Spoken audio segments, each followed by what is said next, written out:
The skills section of your resume is a really neat little spot for you to put in some quick access to show what your abilities are.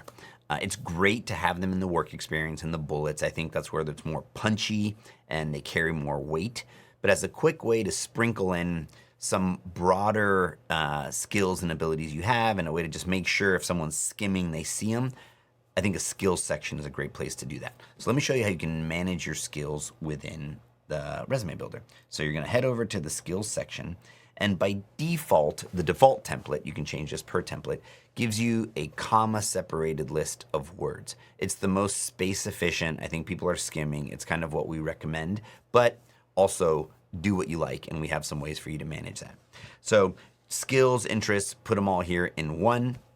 If you don't want them sorted alphabetically, turn that off, and now you can rearrange them and put them however you'd like.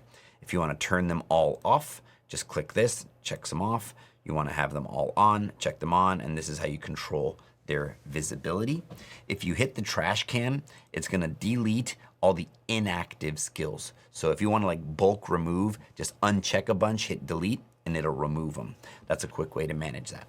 If you want to add skills, click add skills, and here you can add a bunch. I'm just going to keep it simple. Skill 01, skill 02, comma, skill 03. Hit save. And now all of those have been added for me, and they're defaulted on as you add them. Now, if you want to add a little more organization to your skills and bring some sections, you can do that. Let's go ahead and go to this section.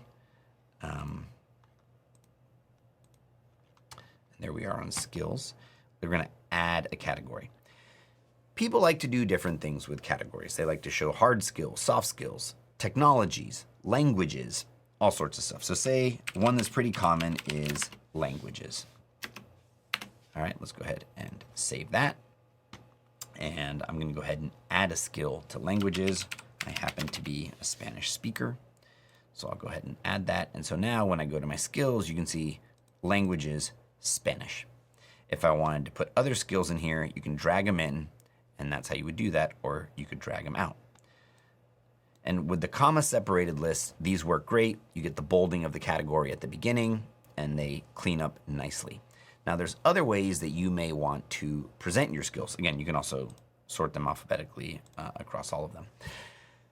But if you want to show them in a different way, here's something you could do. You come over to your design mode, and in presentation, you have your skills layouts. So if you wanted to show them as bulleted sections, you could do that. Or if you wanted to use columns, you could do that as well. When you have categorized skills and uncategorized skills, the columns can get a little messy. You can control how many columns you have. If we come back over to the preview, we'll see, let me add another. What I'd recommend you do is add another category and maybe do skills. It's a bit redundant, but now if you drag those in there, it's going to be a little cleaner. And say we wanted to add another category for interests, if you wanted to show it that way.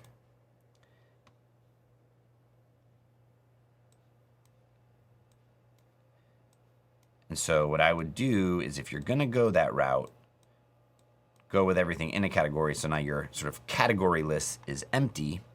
Down here, you have columns in your design mode.